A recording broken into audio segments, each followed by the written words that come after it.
Quiero que vaya conmigo, por favor, a Génesis capítulo 12. Vamos a analizar el día de hoy todo el capítulo. Espero que nos dé tiempo y podamos avanzar rápido. Vuelvo a repetirle para mis hermanos que apenas están llegando.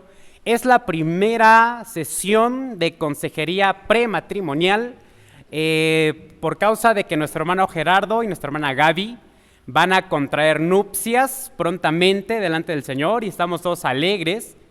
Pero antes de eso, corresponde dar pequeños consejos que la palabra del Señor nos marca, nos enseña con la intención de que nuestra vida sea bendecida, de que aprendamos a caminar en los lineamientos de la palabra del Señor y podamos entender lo que el Señor nos está tratando de decir a nuestra vida. Y más en este concepto que es el matrimonio. El matrimonio es de hecho una de las entidades sociales más difíciles de poder sobrellevar. A veces tener una relación social en el trabajo, fuera del trabajo, es difícil. Entonces convivir con una persona todos los días, de domingo a lunes, de temprano hasta la tarde, claro que siempre va a haber conflictos y claro que siempre va a haber circunstancias, pero la palabra del Señor nos ayuda a poder sobrellevar todas las cosas que puedan ocurrir en nuestra vida. Entonces, para mí un honor poder estar con ustedes y poder compartirles este pequeño mensaje de consejería. Génesis capítulo 12. Vamos a aprender en este texto, en este pasaje de la Torá, algunas cosas importantes, hermano Gerardo, hermana Gaby, que la palabra del Señor está tratando de mostrarnos en la vida marital. Primero déjeme comentarle un poco acerca del contexto de esta historia. Es Abraham que recibe el llamado de parte del Señor y Abraham sufre ciertos momentos de crisis en su vida que van a tener consecuencias tanto en su persona como en su familia. Y es lo que vamos a aprender el día de hoy. Es importante resaltar algunos puntos importantes. Abraham y Sara tienen el llamado divino, el llamado eterno en su propia imperfección. ¿Qué significa eso? Que la escritura, el texto de la Torá, el texto de la palabra del Eterno, no nos muestra personajes épicos y no nos muestra personajes heroicos. El texto de la escritura nos muestra gente con imperfecciones, gente común y gente que enfrenta circunstancias en un contexto normal de su vida. ¿Eso qué quiere decir? Que la escritura de la Torá nos enseña personas viviendo en un contexto social y familiar común. ¿Qué quiere decir? Que como ellos son personas comunes, nosotros nos podemos identificar con ellos, porque las vivencias que Abraham y Sara tienen, al ser personas comunes, son vivencias que fácilmente nosotros en algún momento vamos a vivir o ya hemos vivido. Entonces la escritura no nos muestra a personajes supraespirituales, sino nos muestra personas sencillas, con vivencias sencillas, con vivencias humanas. Y esto ayuda a que nos podamos identificar. ¿Qué más podemos ver en este pasaje? El texto nos muestra que el matrimonio es un viaje de fe, donde a veces no está claro el destino hacia dónde tenemos que ir. Generalmente cuando se pregunta a un matrimonio, ¿y qué expectativa tienes cuando te vas a casar? La gente dice, quiero ser feliz. Y esa es la expectativa que la gente tiene. Pero el texto nos muestra que a veces ese destino no es completamente claro. No hay una circunstancia clara hacia dónde va tu matrimonio. A veces la gente hace sus planes, pero la realidad es otra al pasar del tiempo. Otra cosa que vamos a aprender el día de hoy es que el matrimonio feliz, el matrimonio en paz, no depende de la ausencia de crisis, sino depende de la presencia divina. Un matrimonio feliz no es aquel que no tiene conflictos. Un matrimonio feliz no es aquel que no tiene problemas. El matrimonio feliz es aquel que tiene la presencia misma del Eterno viviendo entre ellos. Y por último, vamos a aprender el día de hoy que el matrimonio es una prueba de fe. ¿Cómo el Eterno prueba tu fe? ¿Cómo el Eterno prueba tu confianza en Él? Hermano Gerardo, ¿cómo el Eterno prueba tu paciencia? Con el matrimonio. ¿Cómo pruebas que confías en el Eterno plenamente? Con la persona que duerme a tu lado. No tienes que ir a buscar una prueba para vencerla, solo trata de llevarte bien con la persona que duerme contigo. Esa es la mayor prueba de fe. Un matrimonio en paz, lleno de paz y de bendición, es un matrimonio de fe, de emuná completa. Ahora, vamos a aprender algo importante también. El matrimonio es solo para valientes. Por eso nosotros felicitamos a mi hermano Gerardo y a mi hermana Gaby, a mi hermano José Luis, a mi hermana Coco, a mi hermano Boker, a mi hermana Lupita, a mi hermano Hugo. El matrimonio solo es para valientes. Si todavía te tiemblan los pies, las rodillas al tomar una decisión, no estás listo para el matrimonio, porque requiere carácter. Y es lo que vamos a ver hoy en la palabra del Señor. Génesis capítulo 12. Vamos a empezar analizando. En el primer punto que quiero compartirles, este punto se titula Una identidad compartida. ¿Qué es el matrimonio? El matrimonio es una identidad compartida. Tú no puedes pretender casarte y vivir en matrimonio si cada uno de los miembros de ese matrimonio va a tener su propia identidad. No se puede, porque uno va a jalar a la izquierda y otro va a jalar a la derecha. No hay una unidad. Entonces el matrimonio es una identidad compartida. Génesis capítulo 12, verso 1. Vayomer Adonai el Abram, lech lecha me'atzarecha, be mimodlateja ubeit abija be'el haaretz aser areja.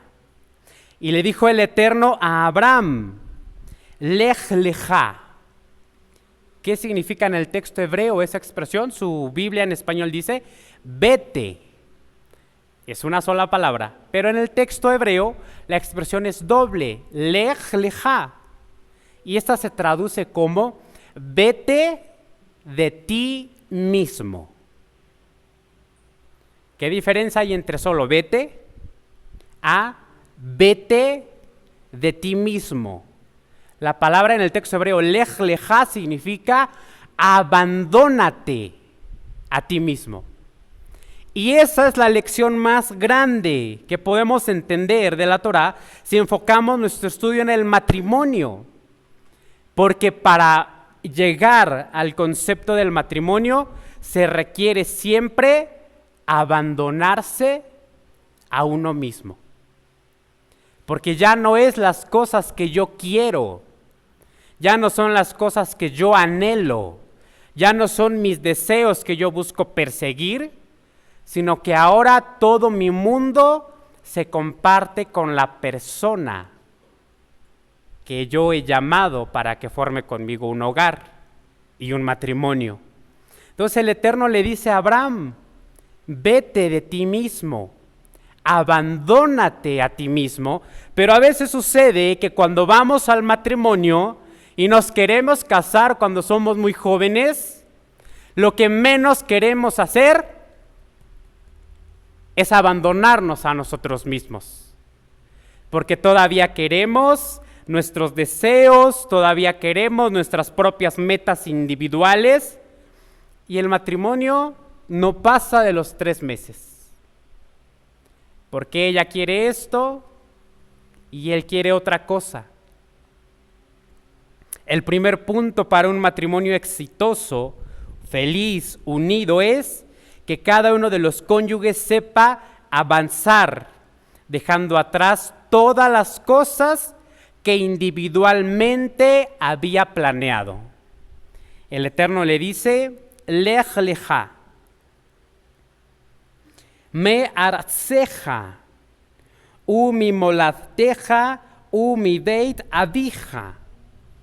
Y le dice, vete de ti mismo, abandonando tu tierra, el lugar a donde fuiste engendrado y la casa de tu padre.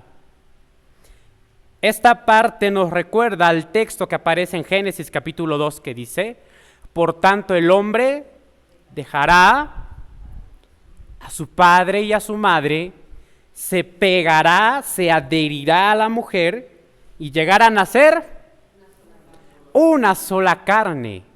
Pero mientras la persona no es capaz de abandonar la identidad con la que creció, la identidad en la cual se desarrolló, no está lista para pensar que se va a unir a su mujer. ¿Por qué? Un ejemplo típico, clásico, que cualquier matrimonio puede ratificar. Cuando el hombre llega de trabajar, encuentra la comida servida, prepara la comida, la esposa está todo el día cocinando, esforzándose, no ve las novelas ya, está contenta guisando en la cocina. El esposo llega, come y se sienta, y cuando prueba el primer bocado dice, esta comida me recuerda a la de mi mamá.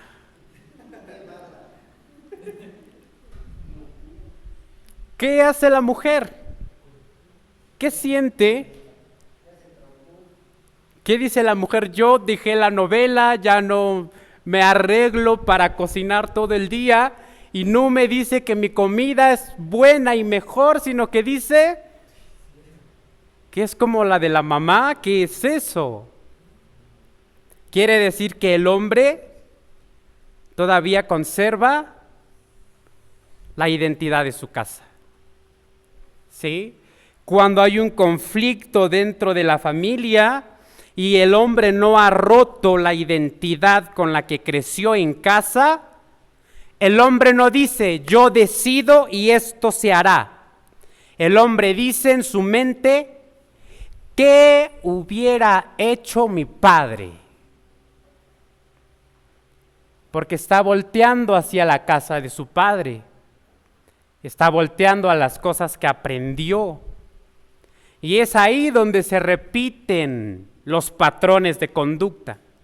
Porque si su padre fue una buena persona, que el hijo voltee a ver el ejemplo de su padre está bien. Pero si el hijo no conocía a Dios, ¿qué va a decir el hijo? ¿Qué hubiera hecho mi padre en esa circunstancia? Mi padre cuando estaba así gritaba, se enojaba, aventaba los platos y salían volando las cucharas.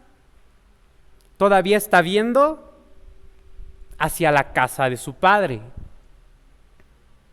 Entonces el texto dice, le dice el Eterno a Abraham, vete de ti mismo, de tu tierra, del lugar donde fuiste engendrado y de la casa de tu papá. Eso nos enseña que para el matrimonio es necesario un cambio de identidad. Romper el molde que durante 18 o 20 años formó tu conducta, formó tu carácter.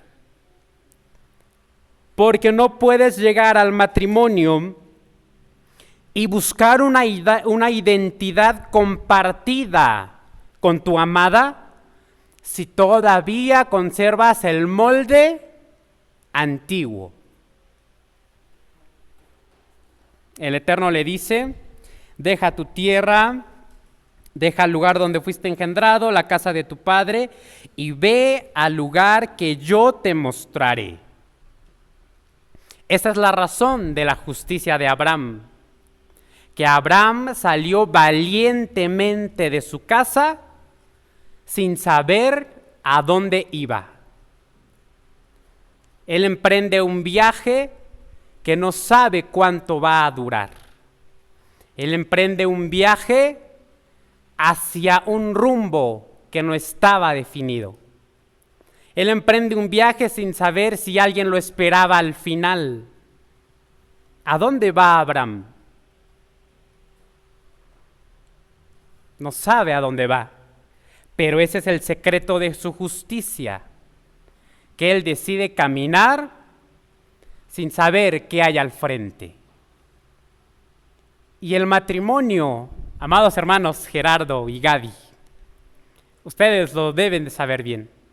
El matrimonio así es. Casarse es emprender un viaje que no sabes hacia dónde va, que no sabes cómo va a acabar la historia.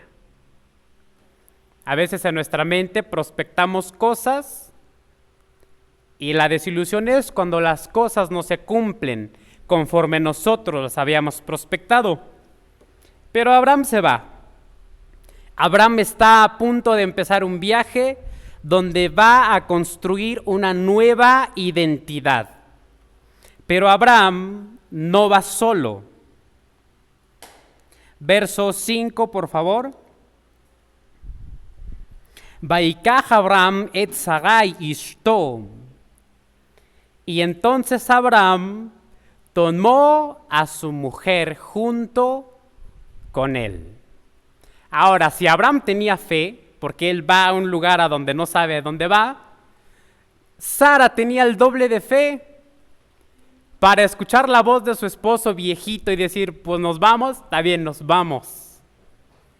Creo que ella era la que tenía más fe. De repente en el matrimonio el marido dice, vamos a hacer esto, y la mujer dice, no. Que creo que es la mayoría de los casos, ¿verdad? Que dice, ya tengo todo bien planeado, esto va a ser así y así y así, no, pero es que no hay dinero, no sé, el Señor va a proveer. Y la mujer dice, no se hace. Pero en el caso de Sara, solo decide seguir a su marido. Solo se va. Abraham no sale solo. En el texto de la Torá, el Eterno dice, no es bueno que el hombre esté solo, haré para él ayuda idónea. Y en el pasaje del texto de la Torá dice, Ezer Kenegdo, que literalmente significa un pie de apoyo.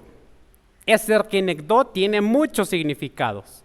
Uno de ellos significa ayuda opuesta. Ezer Kenegdo es alguien que te va a ayudar estando en tu contra. Pero eso dice la Torá. La mujer para eso está.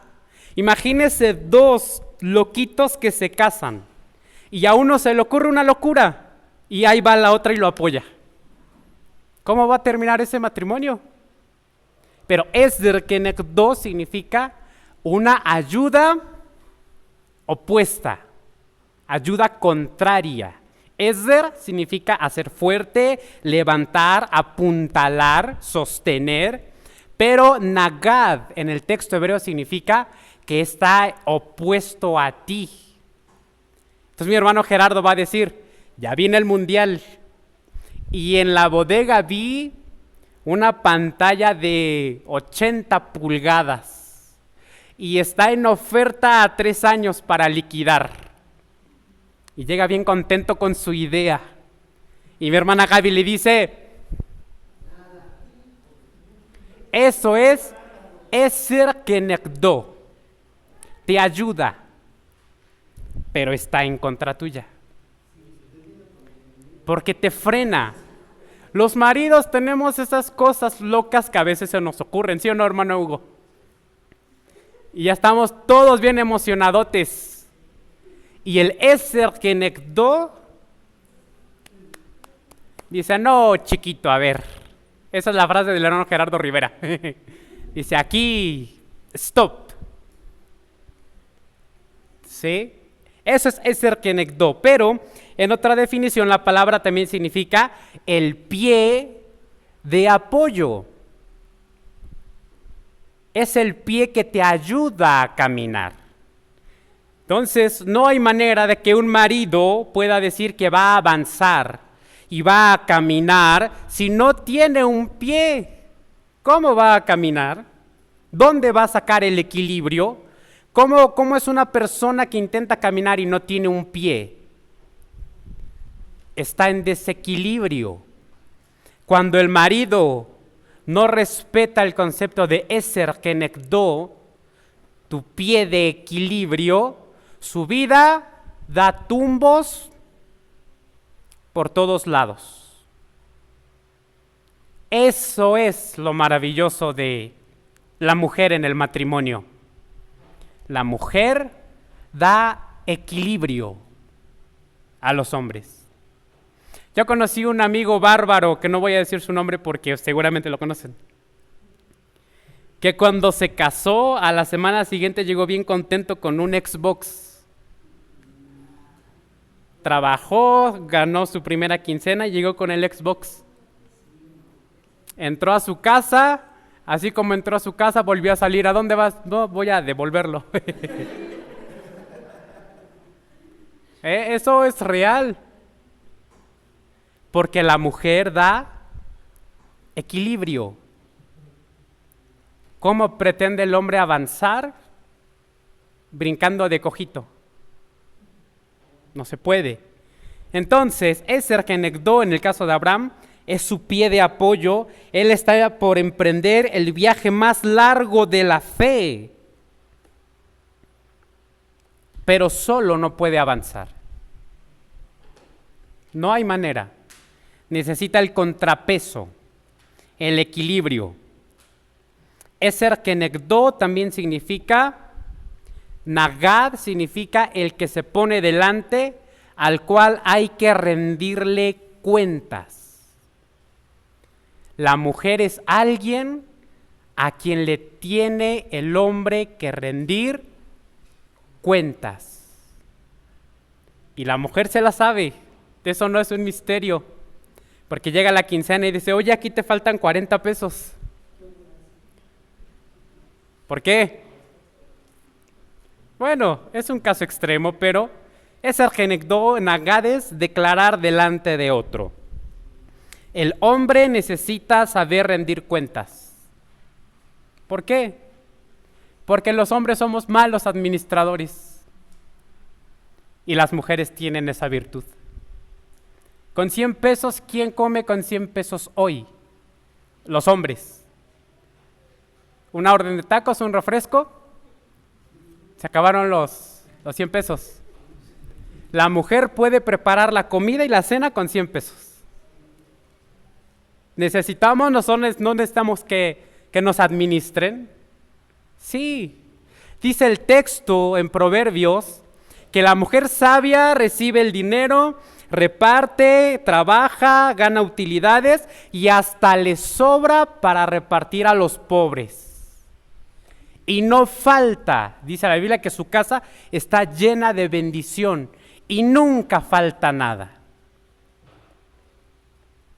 Por eso el hombre necesita ese equilibrio en su vida, en su casa. Entonces el padre Abraham va a iniciar este viaje.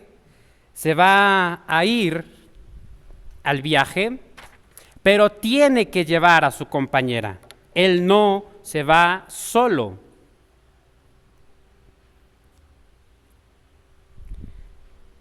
Dice, hay algo que aquí les escribí que quisiera leerles.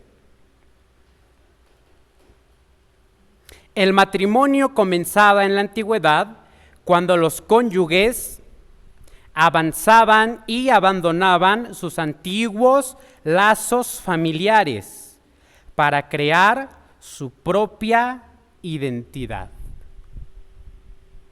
Ahora mi hermano Gerardo y mi hermana Gaby van a abandonar sus lazos familiares, las cosas que aprendimos en casa, las cosas que necesitamos o que comprendemos o pensamos que son correctas, porque ustedes juntos van a enfrentar una realidad distinta a lo que sus padres y sus abuelos entendieron.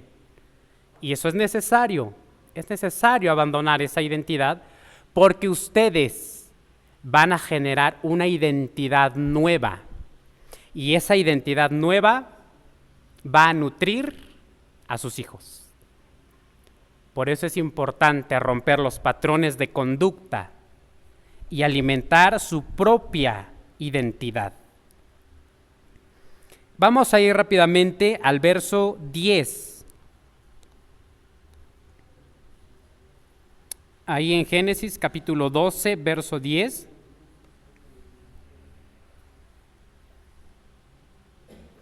Vayhi ra'a va'aretz vayaret Abraham mi Mitzrayim la Gursham. El texto en español dice, y hubo mucha hambre en la tierra, y Abraham tuvo que descender a Egipto para migrar, para ser un inmigrante en esa región, porque el hambre era mucha en la tierra. Aquí aparece la crisis en el viaje. El Eterno le dice a Abraham, deja tu casa, deja el lugar donde naciste, vete a un lugar que no sabes a dónde es, pero vete. Y el Eterno le dice, yo te voy a bendecir y yo te voy a prosperar y te voy a multiplicar y tu nombre va a ser grande y en tu nombre serán benditas todas las naciones de la tierra. Pero en cuanto él se va, lo primero que encuentra es hambre en la región donde llega. Él llega a habitar en la región del Negev, que está en el desierto de Judea. Es un lugar árido, donde no crece nada. De hecho, es un lugar hasta el día de hoy donde el desierto es insoportable, nadie vive ahí. Pero Abraham llega a esa región. Y entonces, aparte del desierto, se desata el hambre. De hecho, el texto dice, Ki Jabed Qarab Baaretz, y el hambre fue gloriosa. ¿Cómo es el hambre gloriosa? O sea que fue un hambre que no había dimensión para imaginarse. Entonces, ante esta crisis, Abraham empieza a tomar decisiones sin consultar a Dios. Porque Abraham tiene miedo a morir. Abraham colapsa ante la idea de morir. Seguramente Abraham vio morir a algunos de sus animales. Seguramente Abraham también escuchaba que en la región había mucha gente que estaba muriendo. Y seguramente Abraham decía, posiblemente el próximo en morir pueda ser yo. Vámonos. Y toma la decisión y se van. ¿Hacia dónde tienen que llegar? Hacia la tierra de Mitzrayim, a la tierra de Egipto.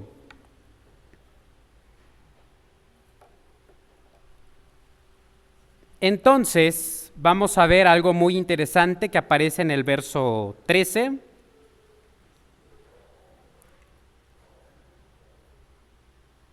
Abraham, dice la Escritura, que cuando estaban cerca de entrar a la ciudad de Egipto, Abraham voltea con Sara y le pide un favor. Imrina ajotiat le emanji tabli ba aburech. Le dice, y le dijo a Abraham, a Sara, por favor. En el texto hebreo hay una palabra que es la palabra na, que significa súplica. Te suplico, por favor, cuando lleguemos allá, di que tú eres mi hermana, porque eres una mujer muy bella, de hermoso semblante, y los egipcios me van a matar a mí, a ti te van a dejar viva. Y entonces vemos que Abraham sigue teniendo miedo a algo. ¿A qué? A morirse. Dice, aquí el hambre nos mata, podemos morirnos, nos vamos. Pero si llegamos allá y te ven que tú eres bonita, también me matan y tú te quedas viva. ¿A qué le sigue teniendo miedo a Abraham? A la muerte. ¿Por qué? ¿Por qué Abraham de repente expresa esa condición en su vida si es el hombre que ha escuchado la voz del Eterno hablándole? Es el principal patriarca que escuchó a Dios, el que se considera el amigo de Dios. Pero Abraham en su psicología tiene miedo a dejar de existir. ¿Por qué? Bueno, ese es un tema profundo que analizaremos en otra ocasión. Pero Abraham está perdido, Abraham sucumbe, colapsa ante la idea de morir. Verso 13, ahora pues di que eres mi hermana, para que yo halle bien por causa tuya y viva mi alma por amor de ti. ¿Qué sucede en esta circunstancia? Sara deja de ser la amada, deja de ser la compañera amada, y Sara se vuelve un recurso disponible. Porque en la psicología de Abraham, él está aterrado. Y ese miedo provoca que una venda sobre sus ojos se ponga y deja de ver a su mujer como la amada de su corazón. Y solo la ve como un recurso, como un objeto que está ahí, que él puede utilizar. Ahora, la pregunta en esto es muy compleja, porque Abraham llama a Sara, bueno, en este caso todavía era Sarai. Sarai era la princesa. Posiblemente el nombre de Sarai no era el nombre original de Sara, con el que creció en su hogar. Porque en la costumbre de los antiguos hebreos, cuando una mujer se casaba, su marido, en disposición de la autoridad que ejercía sobre ella, tenía el derecho de cambiarle el nombre. Como al final el Eterno le va a cambiar el nombre a Sarai también. Entonces en la antigüedad los hombres le podían cambiar el nombre a su esposa, a su cónyuge. No sabemos qué nombre le va a poner mi hermano Gerardo a la hermana Gaby. Usted no le ponga nombres feos a su mujer. No le diga chaparra. No le diga gordita. No le diga, ¿cómo le dicen? Hermano Hugo. Bueno, no, usted no. Hermano José Luis, ¿cómo le dicen los hombres a sus mujeres? Perfecto. Uy, vamos a darle un aplauso a mi hermano.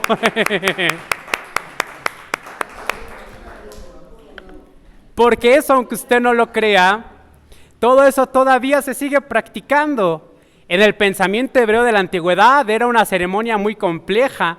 ¿Sí? Si la mujer llegaba llamándose de un nombre, el marido la casaba, la presentaba al altar y le cambiaba el nombre y le tenía que poner un nombre dulce.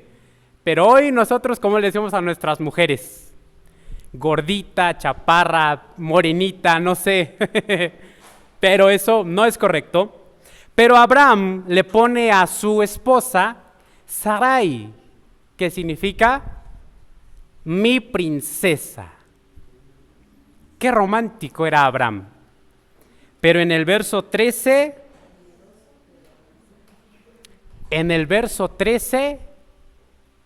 Abraham se le olvida el cariño con el cual había desposado a su mujer.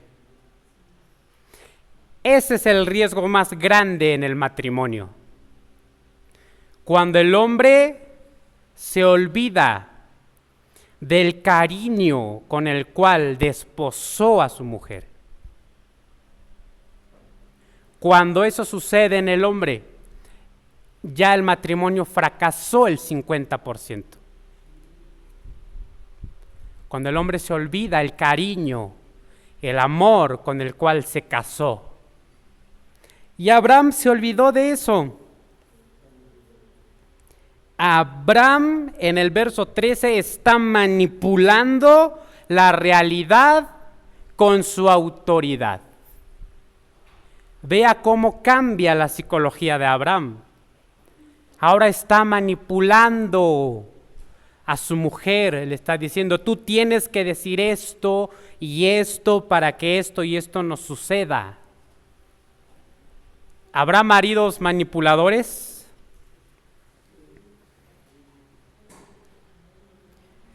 Y encontramos en el texto algo importante. Dice Abraham, Le ma'an yativ li.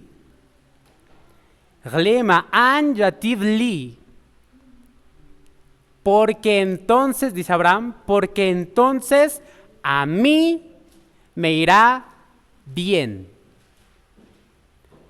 ¿Qué está diciendo Abraham? Yo. A ti no sé qué te pase. A ti no sé qué te vaya a suceder allá en Egipto. Leaman yativ li. Pero a mí me va a ir bien. A ti no sé. Pero yo voy a estar bien. ¿Sí entendemos el concepto? Cuando el marido dice, yo ya comí. En mi casa no sé si ya comieron, pero yo estoy bien. Barriga llena. ¿Qué pasó ahí? Pero es el hermano Joel que predica. ¿Cómo puede pensar de esa manera? Es Abraham, el patriarca, el amigo de Dios. ¿Y cómo puede pensar de esa manera? Leman yativ li. Y luego, ¿qué más dice? Dice el texto, Leman yativ li, va a burej. ¿Qué es va a burej en el texto hebreo? Cruzando por encima de ti.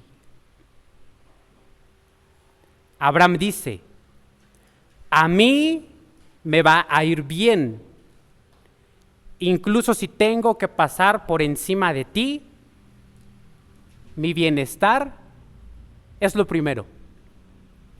Ahí es el colapso del matrimonio. Cuando el hombre dice, mi ropa, mis zapatos, que yo me vea bien, aunque ellos no se vean bien.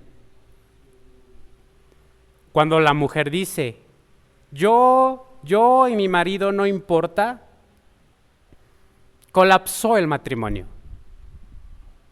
Abraham dice, porque entonces me irá bien a mí, aun si paso yo por encima de ti. ¿Qué sucede en la historia? ¿Qué sucede con Abraham? Sara se vuelve una mercancía.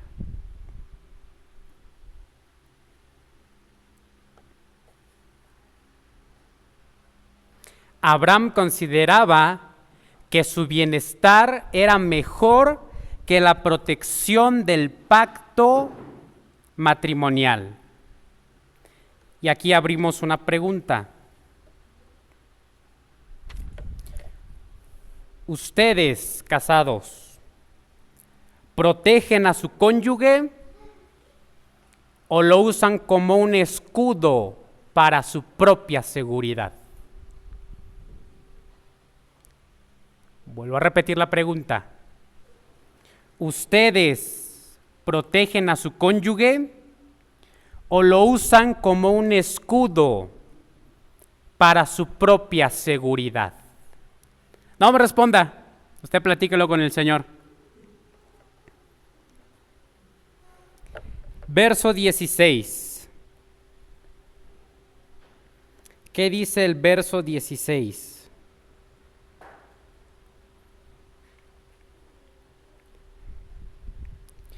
ולאברהם ייטיב ואבורך. ויחי לו צום ובקר וחמורים ובעבדים ושפחות וענות ugemalim. Mire que Abraham no se equivocó en el verso 16. Y entonces le fue bien a Abraham a causa de su mujer, porque tuvo,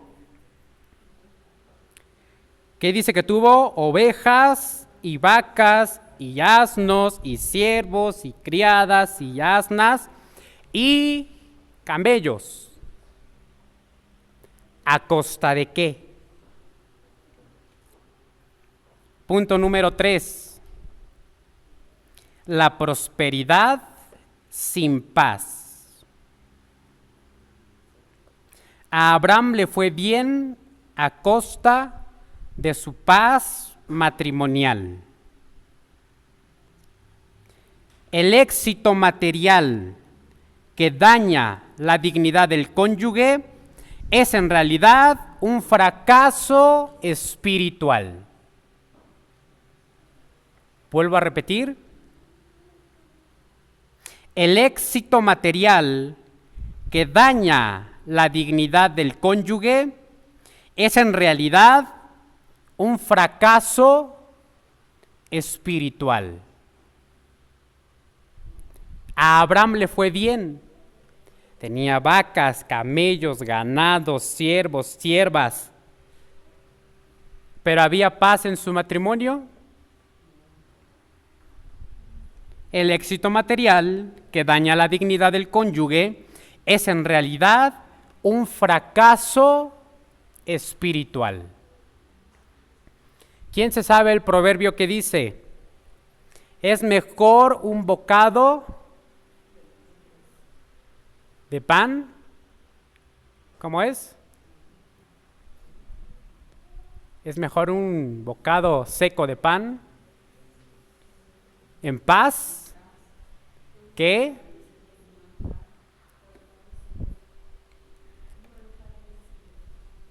sí, para que lo investigue. Es mejor un bocado seco de pan en paz que un banquete en un hogar con discordias. El éxito material que daña la dignidad del cónyuge es en realidad un fracaso espiritual. Dice la Escritura en el texto: si tenemos que vestir y que comer, estemos satisfechos. La Escritura también enseña que el hombre que no provee para su casa y su familia es peor que el incrédulo. Pero también la Biblia advierte acerca de caer en el materialismo, porque se descuida la identidad espiritual. Verso 17. La intervención divina. Vainagad Adonai et Paró Negaim Gedolim. Y entonces, dice, hirió el Eterno al faraón con una plaga enorme, y a su casa al devar Sarai eset Abram. Está la crisis en su máxima expresión. ¿Qué sucedió? Que Abraham llegó a Egipto y los egipcios vieron a su esposa, que era hermosa de parecer, y dijeron que la alabaron al faraón y el faraón se la lleva. La pregunta es, ¿por qué Abraham recibió tantas cosas? Porque cuando él dijo, ella es mi hermana, le estaban pagando la dote de la princesa que se va a casar. Ahora, qué bárbaro Abraham. Yo no me imagino a Abraham haciendo el recuento de las cosas que recibió, así 30 vacas, sí, 50 chivos, 40 camellos. Él está recibiendo la dote de su propia esposa. Por eso el faraón le entrega todo eso. Y Abraham está contento. Dice, pues a mí me fue bien. La mujer, quién sabe. Pero yo estoy bien. Tenemos siervos, tenemos camellos, tenemos todo para estar felices. Ya no tengo mujer, esa podría ser otra bendición, pero estamos bien todos y Abraham está contento. Y Abraham está feliz con eso, hasta que el Eterno aparece. Bendita intervención del Eterno. Vainagadonai et paró renaim gedolim. Y dice, y el Eterno tocó al faraón. Y la frase en este verso cierra diciendo, al debar Sarai eset Abraham. Por la palabra de Sarai, la mujer de Abraham. Vea el contraste en la historia. Abraham con sus vacas y su ganado está feliz. Él triunfó, él es exitoso, Abraham. Pero el texto dice, al debar Sarai eset Abraham. Dice, el Eterno tocó al faraón por la palabra de Sara. ¿Qué hace la mujer en la época de la crisis? Le cuenta los problemas a la mamá. ¿Qué hace la mujer? Dice, por la palabra de Sara. ¿Por qué Dios se empezó a mover? Porque Dios dejó todo lo que estaba haciendo y dijo, aquí el faraón no vive un día más. Y lo toca. ¿Por qué? Porque Sara estaba orando. El otro feliz contando los camellos. Y Sara en el aposento seguramente de las concubinas, preparándose para ser esposa del faraón. Yo creo que le hubiera convenido, no tanto, no sé, ya me puse en duda. Pero ella está ahí, orando. Y el Eterno escucha su voz. Y el Eterno dice, hay que poner orden aquí. Y el Eterno baja. No toca a Abraham porque Abraham tenía que cumplir una promesa que ya tenía, pero se va con el faraón. ¿Qué hace hoy la mujer cuando enfrenta la crisis en su matrimonio? El marido ya está feliz con los amigos. El marido ya anda contento. ¿Te separaste? Sí. Bien, vamos a celebrarlo. ¿Sí o no son así los maridos? Bueno, ustedes no conocen, espero que no conozcan ninguno. Pero si son así, ¿la mujer qué hace? Generalmente las mujeres son más espirituales que los hombres. Nosotros andamos contando el camello. La mujer ora. No hay oración de una madre que no mueva el poder de Dios. Eso lo vamos a ver más adelante. ¿Por qué? Porque la mujer es co-creadora con Dios. Y usted va a decir, ¿qué es eso? Cuando Dios quiere hacer una nueva personita, ¿qué hace Dios? ¿A quién llama Dios? A una mujer. La mujer y Dios son socios. Si Dios quiere hacer algo en la tierra, generar una nueva alma, una nueva vida, ¿a quién busca? A la mujer, porque la mujer es socia con Dios. Entonces Sara está orando y el Eterno desciende con toda su furia sobre el faraón. ¿Por qué? Porque Sara está orando. Al principio yo les comentaba que la Biblia tiene historias reales de gente normal, de gente sencilla, humana. Y nos podemos identificar. ¿Algún día la crisis va a llegar a nuestros matrimonios? ¿Qué va a hacer la mujer? Ser como Sarai, orar, porque el Señor va a mover su mano en todo lo que ella le pida. Verso 17, verso 18, el faraón se asombra de la maldad de Abraham. Vaikara par ole Abraham vayomer, masud asitali. Le dice el faraón asombrado, ¿qué es esto que nos has hecho? ¿Qué has hecho para mí? Se supone que el malo en la historia era el faraón. ¿Dónde está la idolatría?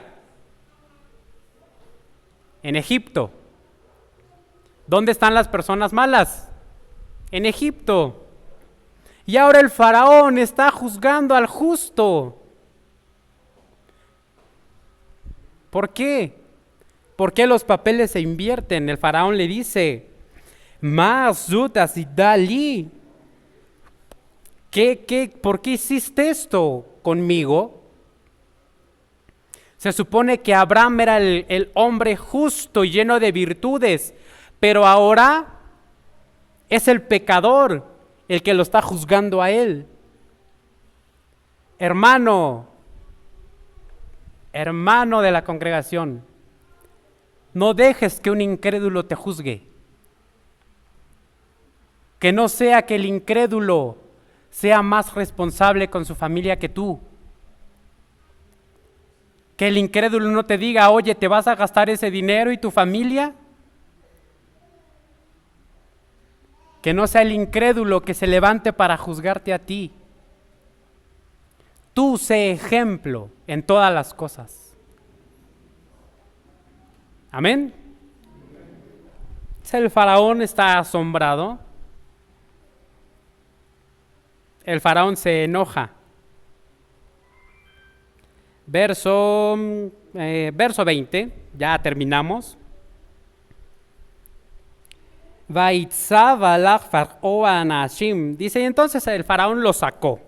Dijo, vete, y le puso hombres que lo guardaran. Y Abraham pues se va contento, lleva camellos, lleva vacas, lleva siervos, siervas, encima lleva a la mujer. Abraham yo creo que dijo, qué bien lo planeé, así estaba ya planeado, porque los hombres no perdemos, somos tan orgullosos que aún fracasando decimos que nos fue bien. Entonces ya se va Abraham. Yo no me imagino cómo veía a su esposa después de eso.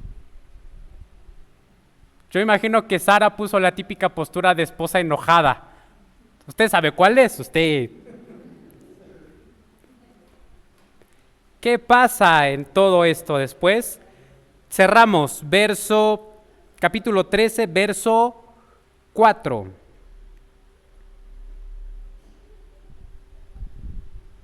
Abraham sale de Egipto, se regresa al lugar a donde estaba viviendo antes. ¿Hacia dónde va? Verso 4. El memakom bitzveach asher asa sham barishona vaikra sham Abraham beshem Adonai. Y Abraham regresó al lugar del altar que había hecho antes. Después de todo el viaje raro que Abraham vivió con Sara, ¿a dónde regresaron? Al altar de Dios.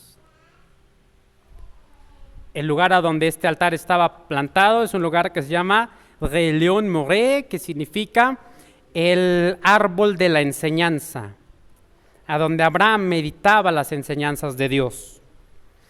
Ellos tienen que subir otra vez al altar, como mi hermano Gerardo y mi hermana Gaby van a presentar su vida en el altar. Después de la crisis, a Abraham no le queda más que regresar al mismo lugar, a donde escucha la voz de Dios, a donde Dios se vuelve real para él. ¿Cómo se presenta Abraham después de todas las cosas que hizo? ¿Cómo se presentaría cualquier humano? Después de la crisis en el matrimonio, solo podemos regresar al altar. ¿A dónde más podríamos ir? Después de la crisis del matrimonio, solo podemos regresar al lugar a donde la voz del Eterno es 100% real para nosotros. ¿Cuántos matrimonios pasan crisis?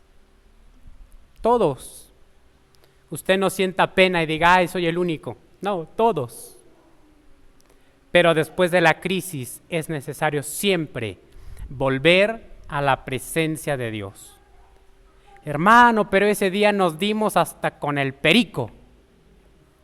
Venga al altar. Bueno, mis hermanos van a venir hasta el 20 del próximo mes. Pero si su matrimonio está pasando por una crisis, venga al altar. Escuche otra vez la voz de Dios. Escuche otra vez los planes que Dios hizo para ti y para la mujer, el hombre que te entregó. Vuelve a recordar las promesas que Dios te ha dicho, que te va a bendecir, que tu casa será de bendición, que vas a ver salvos a tus hijos y a los hijos de tus hijos, y que si tú crees vas a ser salvo tú y toda tu casa. Es necesario volver al altar. ¿Qué hay en el altar? La palabra altar en el texto de la Torá dice mitzbeach. Mitzbeach proviene de la etimología hebrea que significa sabaj, que significa morir, sacrificarse. Porque al final de cuentas el matrimonio es un sacrificio. ¿Cuál es el sacrificio? Morir al propio yo. Morir a mi propia identidad. Venir al altar, hermano Gerardo, hermana Gaby, el día que ustedes se presenten al altar, Gaby está diciendo, Gaby se murió. Mi hermano Gerardo va a decir, Gerardo se murió. Buscamos una nueva identidad en Dios. El hombre renovado. Amén. ¿Qué es el altar? Mitzbeach es el lugar de la comunión con Dios, es el lugar de la muerte a yo y de la identidad antigua, es el lugar a donde Dios restaura, es el lugar en donde el eterno y santo es el centro de nuestra vida. ¿Hoy usted quiere venir al altar? El altar de la presencia de Dios está en este lugar. Y hoy el Señor quiere restaurar sus vidas. Si usted está casado, o si no está casado, o si pretende casarse, hoy Dios quiere restaurar también su vida. Hoy podemos acercarnos al altar de la presencia de Dios para ser restaurados. Que el Señor les bendiga. Muchas gracias. Que el Señor les bendiga.